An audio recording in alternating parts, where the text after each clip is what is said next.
You know, I feel so blessed and honored to have spent so much time over the years with Emanuel Steward. It seemed like we would meet up late at night. We were both kind of late night owls back in the day, and it seemed like we would meet up 2 or 3 in the morning before a fight, after a fight, and just spend a couple of more hours talking about what was going to take place, what took place, talking about boxing, something that Emanuel Steward knew as much about as anybody in the game. I mean, this guy is a Don Shula, a Casey Stengel, a Phil Jackson, a Scotty Bowman. He is a guy who knew the game like nobody else. Being around Emmanuel being with you, Emmanuel knew how to bring the best of you out. Even though you tried to hide it, Emmanuel knew how to get it out and make you do it and get you to where you need to be. And I always would speak very highly of Emmanuel because Emmanuel made me the person that I am today. Without Emmanuel, I don't know where I would have been or what I got as far as I've gotten today. Emmanuel is very special in my life, always will be. He's like a daddy to me. I always say, "What's up, Pops?" Emanuel, I think his strengths were taking a fighter, and he could bring him from just a young lad all the way up through the amateur ranks to become a world champion, or he could take the world champion and make him better, because Emanuel knew about strengths and weaknesses. He really knew about a fighter's vulnerability. What he did with Lennox Lewis in making him into not just a good, but a great heavyweight champion. And I think this was even more demonstrated with what he did in his later years with Vladimir Klitschko, taking a guy who was very, very suspect because of the chin, but had a lot of tremendous athletic attributes, and he accentuated the positive, but never forgetting about the vulnerability of the fighter. Emanuel could do this because he truly knew fighters. He was a fighter himself, a very good amateur, and he is the architect of what became a franchise. Kronk really is a franchise in boxing, from his first champion, Hilmer Kenty, to Milt McCrory, Steve McCrory, Mike McCallum, Michael Moore, and then, of course, the great hitman, Tommy Hearns. Emanuel Steward worked with so many. I think he worked with over 40 world champions, all different types, from an Evander Holyfield to an Oscar De La Hoya, and of course the guys he brought up through the ranks. Emanuel didn't try to program a fighter to fight a certain way. He would look at the body of the fighter, his strengths, his weaknesses, what he did well. If he was a guy who had a good left hook and was lower to the ground, he'd have him work on the body. If he was taller, like a Tommy Hearns, he knew to have him accentuate the jab and drop the right hand. Emanuel worked on whatever a fighter did well and made him that much better. And he didn't just do this physically, he also did it mentally. I think one of Emanuel Steward's greatest strengths was he was honest. In between rounds, he would tell a fighter not necessarily what he wanted to hear, but the truth. If the guy was having a good round but he lost, he'd say, "You're doing better, kid, but you're losing the fight." If he needed a knockout, Emanuel would say, "You need a knockout." When I first got involved in this sport of boxing, we really had some great trainers that were left. Angelo Dundee, of course, and we had Gil Clancy. We had the great Eddie Futch, George Benton, who was a marvelous trainer and I think a guy underappreciated. And of course, we had Emanuel Steward.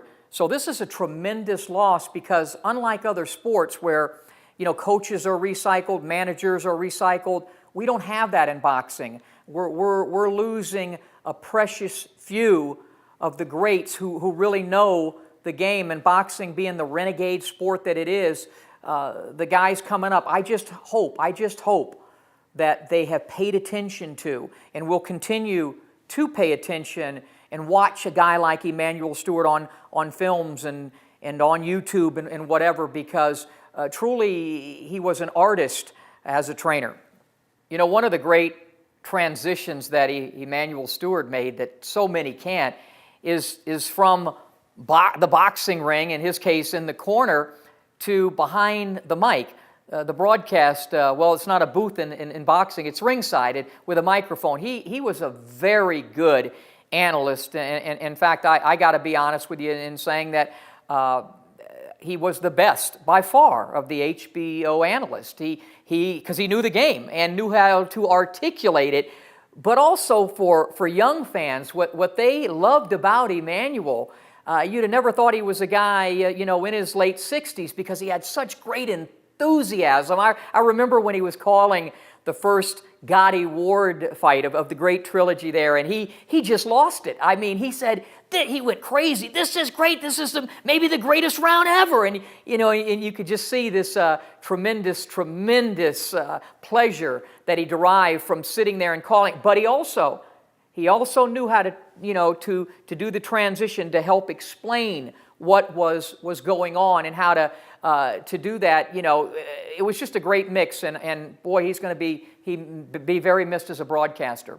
One of the things I know that really concerned Emanuel Steward was not only the state of boxing as it is now, fighters not facing one another, all the different things that go along, the political side and what have you, but bigger than that he was concerned about the future of boxing, because Emanuel came up as a heck of an amateur, a guy who won a Golden Glove title and really worked with amateur fighters before building Kronk into the stable of professional fighters that it produced through the years. And this was because he knew how important the amateur program was for a young kid to get in there early and develop his skills. And just like a Little League player does it in baseball, a Pop Warner player does it in football. And he saw this diminishing to a point where now there's almost a skeleton crew of opportunities for young kids to get into boxing, and the decline and the demise of our amateur program really concerned Emanuel Steward, because he really felt that you don't just become a Muhammad Ali or a Tommy Hearns or a Ray Leonard. This is developed through the amateur experience, and I know if Emanuel could have done one thing, it would have been to really develop America into, once again, a tremendous amateur boxing program. I think the amateur program is crucial because it's your apprenticeship. And all you have to do is just look at the track records and then look at the champions that we have, our superstars today. Oscar De La Hoya started boxing when he was 5 years old, 220-some amateur fights. Roy Jones, Lennox Lewis, 2 times in the Olympics, 1984 Olympics and 88 Olympics, gold medal winner in the super heavyweight division in 88, knocking out Riddick Bowe. We can go on and on, Floyd Mayweather, and it's a pattern. I mean, you can't avoid it. You have to have this apprenticeship. And you make your mistakes as an amateur. It's like you're a guy, you're learning, and you mess up a certain amount of material, you throw it away, and so by the time you get to be a journeyman, you say, well, I don't make these mistakes. Before I did that, I made my mistakes when I was in my apprenticeship program. So outside of heavyweights sometimes can get by starting off late. But other than that, it's been proven that most of your champions that you get are from the amateur program. I've had the great privilege of spending time over the years with the late, great Angelo Dundee, the late, great Eddie Futch, and now the late and always great Emanuel Steward. And he will be sorely missed in this sport on every level, as a trainer, as a commentator, and as a man. So in honor of the legend Emanuel Steward, sit back and enjoy this special presentation of In This Corner when we sat down and chronicled the life and career of Emanuel Steward. We'll miss you, brother.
Hello and welcome to In This Corner. I'm James Smith.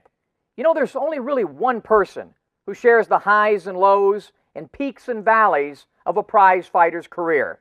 That person would be the boxer's head trainer. I cannot think of many trainers who have been involved in more legendary and epic battles than our guest today, Emanuel Steward. Emanuel's known as being the head of the famed Kronk Gym in the Motor City of Detroit, Michigan. He's led many a world champion inside the ring and been a part of some of the biggest battles in boxing history. Emanuel has trained the likes of Thomas the Hitman Hearns, Evander Holyfield, Julio Cesar Chavez, Oscar De La Hoya, Lennox Lewis, and Vladimir Klitschko, just to name a few. He has been part of some historic battles like Hearns versus Leonard, Hearns versus Hagler, and Lewis versus Tyson. Nobody knows the fight game better than Emanuel Steward. Emanuel shares with us many of his memories of working with some of the greatest fighters of all time and explains in great detail his role as a boxing trainer. Emanuel, who is a big proponent of amateur boxing, is very concerned about the current status of the U.S. program and talks about how crucial it is for amateur boxing to return to the lofty status the American team once had, producing so many gold medals for America and future world boxing champions. It's one-on-one with one of boxing's best ever trainers, Emanuel Steward, coming up on In This Corner. You know, Emanuel Steward feels so fortunate that he found the sport of boxing. He's been a part of it now for well over 4 decades in every capacity. Emanuel believes, like I do, that trainers, they're kind of like fighters. They're not created. The great ones, they're born. Emanuel talks about where it all began. I remember when I first had my first match when I was 7 years old. And I was a little bad kid that stayed in a lot of trouble in West Virginia at that time. And there was another little bad kid that lived around the mountain on another side. And so they got together and brought the 2 little kids together. And we took off our little shoes. Didn't have any mouthpieces and like at him, so little gloves, and took our little shirts off, and they started betting and hollering and screaming, betting on between the 2 of us. And as a result of that, you know, I got my first experience in boxing. Yeah, here it is now. Here I am about 50 years later in big towns like Las Vegas, Nevada. It's still basically the same thing. 2 guys who everybody's going to pay just to see them, see who can whoop each other behind. I went to a local gym called Brewster, which is a gym where Joe Louis and Sugar Ray Robinson, you know, had all trained at once. It's a very famous gym in Detroit. And I won the little local junior Olympic championships, and I won it maybe about 3-4 years in a row.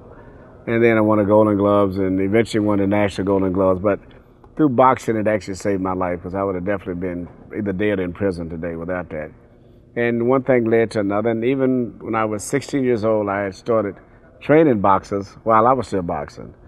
And so I guess that was in 1961. So I've been training boxers now, I guess, about 43 years altogether.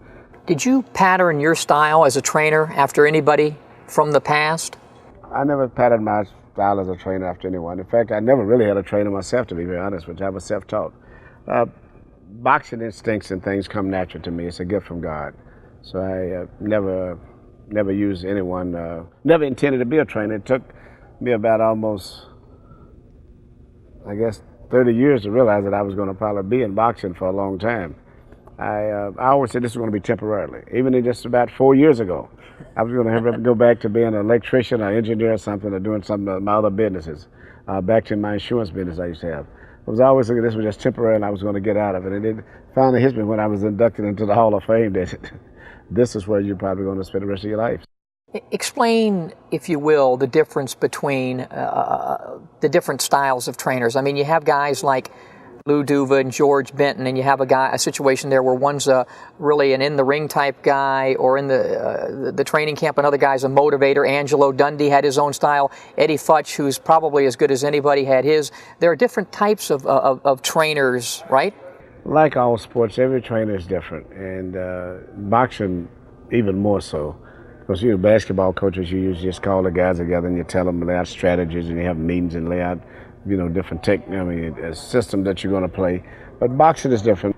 I've been successful. I'm a physical trainer for one. I actually get in the ring. I actually work. Like when we come to a fight, I'm just as drained as the fighters are the night of the fight when we come to the ring because I actually physically work out every day with my fighters.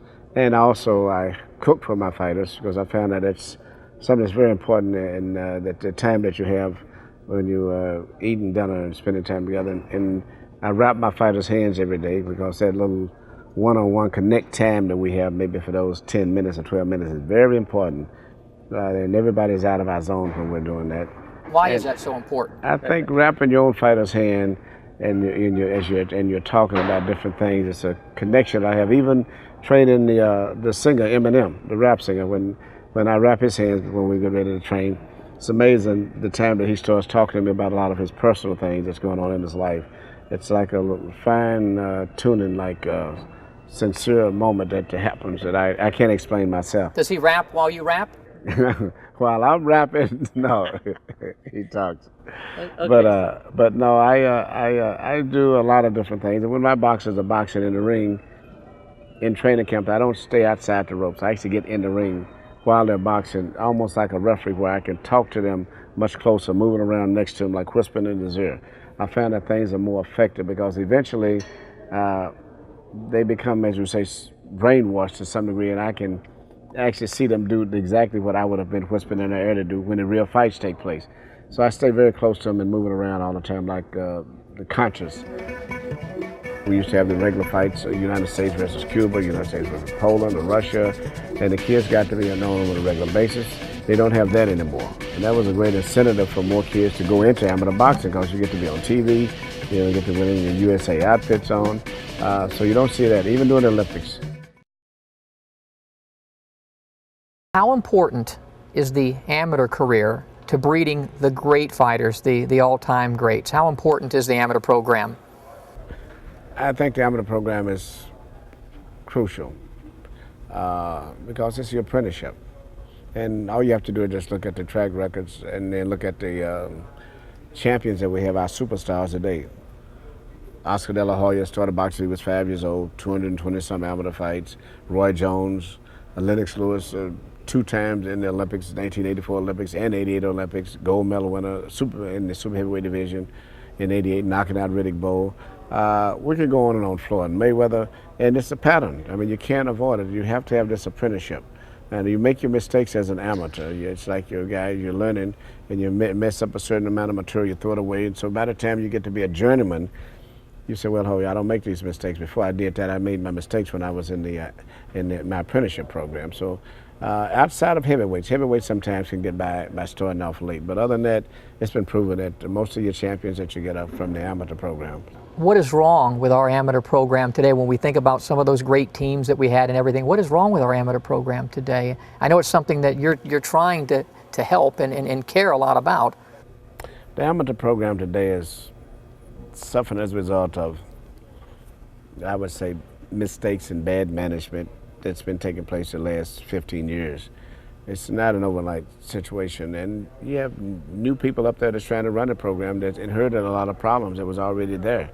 Back in the 70s, and even in the 80s, the boxers who made the Olympic team or whatever, they became household names already because they were, Mark Breland, we used to have the regular fights, United States versus Cuba, United States versus Poland or Russia, and the kids got to be known on a regular basis. They don't have that anymore. And that was a great incentive for more kids to go into amateur boxing because you get to be on TV, you get to win your USA outfits on. So you don't see that. Even during the Olympics, you very seldom see boxing. If you do, it's 3 and 4 o'clock in the morning. It's just horrible. So that has hurt a lot. And then the program itself does not have monies. There was so much money at one time, but certain individuals, a couple of them who are actually in prison today, was found to be stealing money and taking money out of the program. And that drained all of the funds that they had. So therefore, the boxers we have now are not able to go to participate in international events the way that the other countries do. And as a result, when they do come to the big matches and the events like the Pan Am Games and the Olympics, our kids are inexperienced in international boxing. And the judges and officials are just unfamiliar with them too. So as a result, we lose in that area. I think in the next 48 months, by the time the 2008 Olympics come around, a lot of those problems will be rectified. And we have some local businessmen, particularly a guy named Michael King, who's in California, who has decided he wants to start funding millions of dollars into the program to make sure that the kids can go to the proper training camps. Right now we have international matches and the boxers come out, meet at the place of the event, put on USA outfit, and they're really not a team. We don't even know what condition they're in. Some kids are coming from towns, maybe like in Idaho and Montana, where they've had no sparring, no training, and then you're going against a team, like say, like a team from Poland. I mean, those guys are really a team. They've been together, they've been in training camps, they've been training, running, and so our kids are going in just by coming in and putting on a USA outfit and calling us a team. Well, you're really not a team because they don't have the monies to finance them where they can go to Colorado Springs like in 1983 and 84 I did when I was working with the amateurs.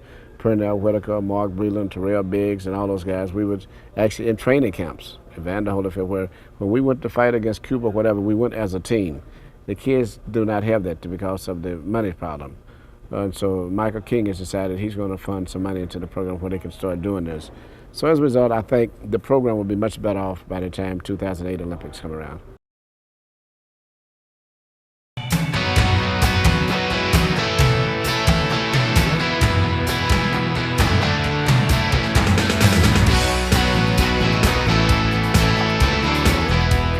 Back on In This Corner from the Mandalay Bay Event Center with legendary boxing trainer Emanuel Steward. Do you base how you train a fighter on the style of the fighter or the personality of the fighter? I train my fighters based on a combination of the mental makeup, first of all, because every fighter that I work with, and I have to go into all of the different camps from time to time, I have to get inside of that particular person's makeup. And then I have to work and be effective inside of his mental makeup. Lennox was a totally different person from like Thomas Hearns, from Chavez, Aaron Pryor, all of those guys are different makeups.